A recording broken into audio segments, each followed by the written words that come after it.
Hello everybody, we have a game with the white pieces against Sir Zabrowski, rated 1161. We're going to play against the Caro-Kann, and we're going to go down the advanced variation line. He plays the main move, bishop to f5, developing a piece outside of his pawn chain. We're going to play h4, making pawn moves that threaten to trap the bishop. So it's a threat, and he walks right into it. I kind of feel bad for him, but what are you going to do? g4 attacks the bishop. No matter where he goes, it has no escape. And you lose the game, and white only makes 9 pawn moves in a row. 9 pawn moves in a row, and you lose the game as the other guy. Can you imagine?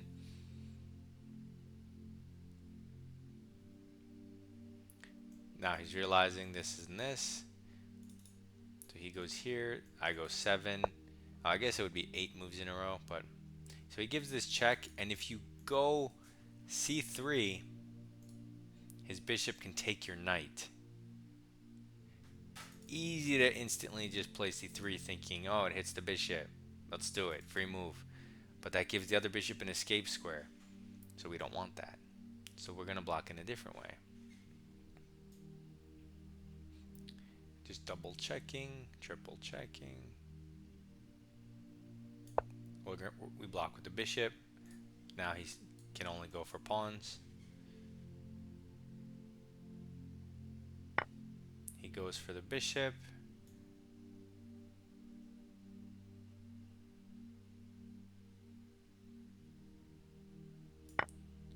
Take with the queen. You could take however you want, but I'm just going with the queen. A replacement dark square bishop, since I just traded mine. I want something to cover the dark squares. Might as well be the queen, which is the only other piece that has the function.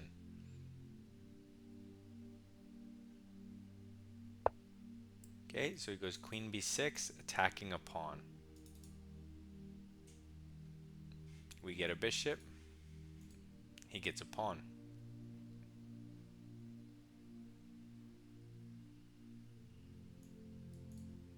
We hit the queen. He gives us a check. We go king f2. He has no follow-up and no pieces developed. However, his bishop is still trapped, so we don't have to give him any of that. We could just go knight in. But then when he takes here, his bishop can evacuate, actually. Interestingly enough. You do have a move like b3, but it seems totally unnecessary, and I'm going to show you that. Because I think a lot of you would play b3 here just to protect the pawn, but you don't need to. So he takes. Now I don't see any other move. I think you have to just go here and let him check you, because otherwise the rook hangs, and I don't see, like, you don't have any pieces out either, so it's not like you can just ignore that, hang the rook, and go for a mate, because your pieces are at home. So we don't want to go to e2 because that blocks 2 of our minor pieces, right? It's much more natural to go to f2, and this check is completely meaningless. Although it has the potential to win a pawn, it helps us develop, and we're up a piece, so not good. So what does he do? He doesn't move his queen. Instead, he takes our pawn and prevents our knight from developing. That makes some sense. However, I think he needed to evacuate his queen. Knight d2. The rook is protected. The square is controlled. His queen is trapped.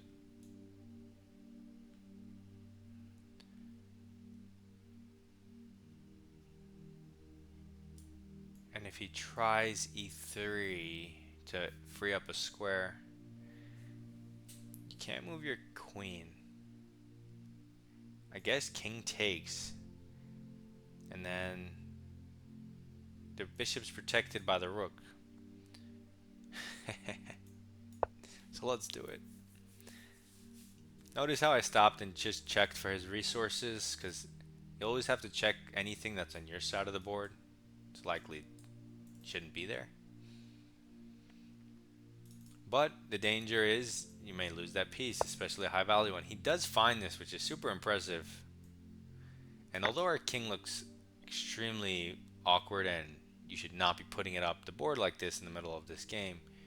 It happens to move by move work out here. We're up a piece for a pawn, and now his queen is trapped. A beautiful trap, one that I've never seen probably ever in my chess history. So he takes a rook, we get the queen, and now we're up just too much material. He's attacking a pawn, but I mean, simple developing move. There's nowhere else to put it. Like, you're not going to put it here, here, here. You could put it on d3, but since he's attacking the pawn, just leave it here for now. Okay, he castles. I guess we can get our queen in the game. We can develop our knight. We can do whatever we want. Let's develop our knight in a way that doesn't block the bishop's protection.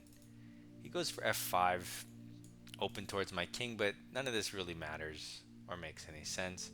I'm just going to push past for the time being. Just keep it close since my king is on a dumb square. And positionally, this is just good for me. He gives me this check so that he can bring the knight in with check. But this is all just hopes and dreams. None of it works. You can take the pawn. You can even just move the king, which is a funny move. But I'm going to take the pawn because why not? He's going to give me this check. You could move your king anywhere.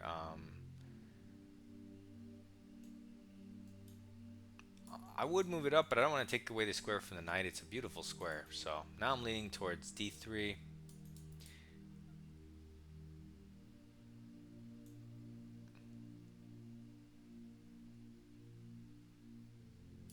Okay, I'm leaning towards d3. If he attacks my rook, I'll just attack his rook.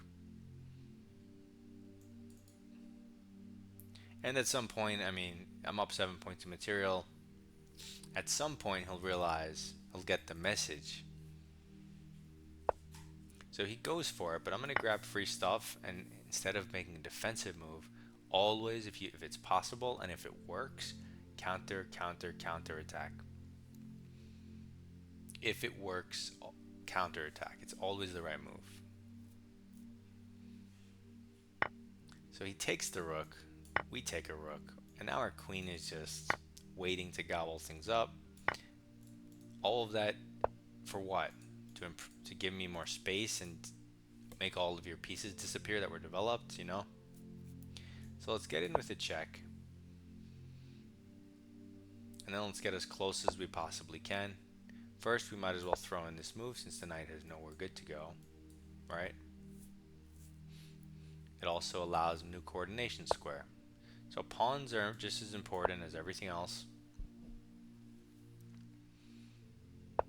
More so because there's 8 of them. Gotta pay attention. And I mean, you could do whatever you want. Let's just go here and threaten checkmate in 2. This is also checkmate in 2.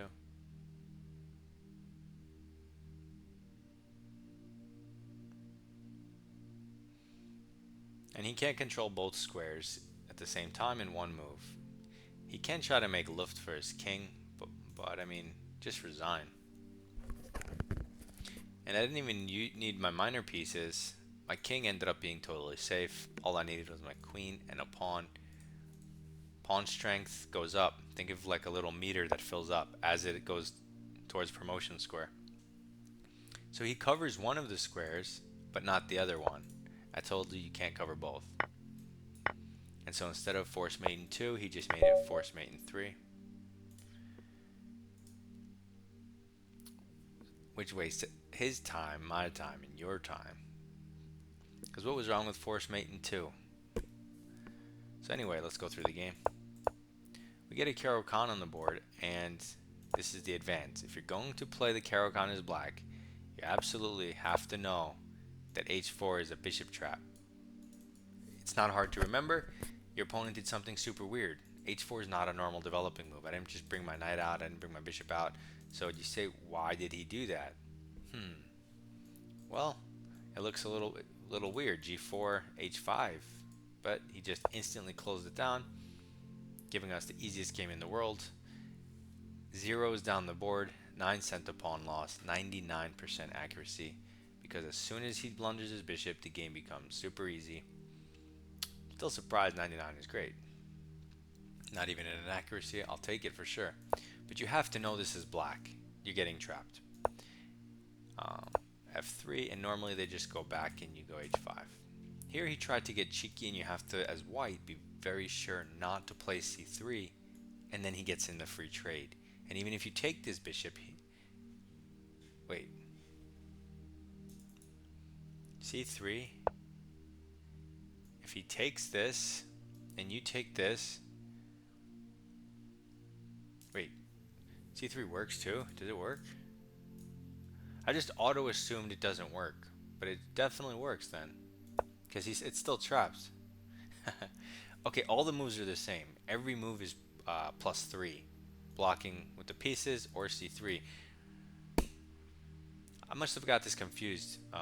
There are other lines where this is the same thing happens. The piece is trapped, but they use this as a maneuver to get in the trade.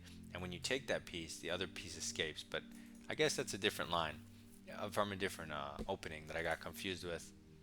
Not that it matters in this case, like in a bad way, but it's useful to know. I didn't even calculate C3 takes. I just assumed it didn't work because I'm thinking of another time. Which I guess you shouldn't play based on history because of things like this, but so he goes here and it's +3 and higher the rest of the game. You absolutely can play C3. So I got it twisted for some reason. I didn't really think it through. It's kind of obvious too because the bishop's trapped either way. The only thing you don't want to do is when he takes, you don't want to take that bishop because then his other bishop escapes and it's just a trade. But if you take that bishop, the dark square one, his light square one's still trapped, so it works. So I just hallucinated that. So anyway, we played bishop here, development in center. He takes. We take with the queen, developing and force move. And now it says he should just take a pawn for his troubles for the piece. But he goes queen b6, also confusing, trying to confuse matters. And although b3 is playable and you're +2.2, so I mentioned you could play it, taking the bishop is better at +3.3. It's the best. I am curious if this, what's your response? You can go here. Oh, because you're going to win the pawn behind it. I don't really like this though. I'd rather just take the bishop. He takes the pawn, and you absolutely have to go queen c3 for a completely winning position. He has to go check. You have. They're both equal, but king f2 is slightly better. And yeah, he needs to evacuate immediately, and then you have a +3.3 completely winning position. But he does not. And then it goes to +6 because we have the winning move knight d2. By far the best, trapping the queen. His best try is to throw this in before taking the rook. He goes for it. We find any move other than king takes pawn is complete equality, or you're worse even. But it's an obvious move, process of elimination. And you're up a queen here, so you can do whatever you want. Moral of the story, we just get our pieces out. We close the position because our king is here, although it doesn't really matter. We calculate a little line that shows that black's attack meant nothing, and look what's left on the board for him. It looks like he didn't even play the game. 22 moves deep, and it looked like he made 2 moves, right? At least for us, it looks like we made 1, 2, 3, 4, 5, 6, 7, 8, 9, 10, 11. So I mean, it doesn't look like we made 22 moves, but it looks like we made 11. It looks like they made 2. So you can see the discrepancy in development and or progress of your position. Anyway, submit your rapid games to my Discord so I can review them for free. Good luck in your chess. Goodbye.